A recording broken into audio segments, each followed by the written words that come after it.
चलो भाई लोग काम पे लग जाओ।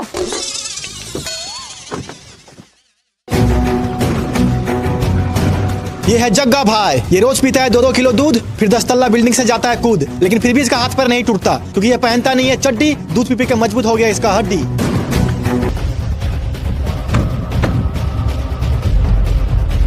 सर बिना सीमेंट बालू का दीवार बना देंगे, आपका बिल्डिंग हम बवाल बना देंगे।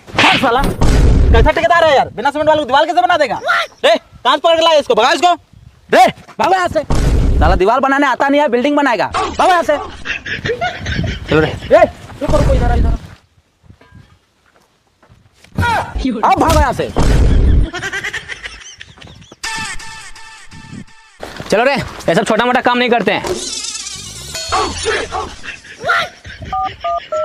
हेलो पापा, और जो BMW बुक किए थे ना, कैंसिल कर दीजिए।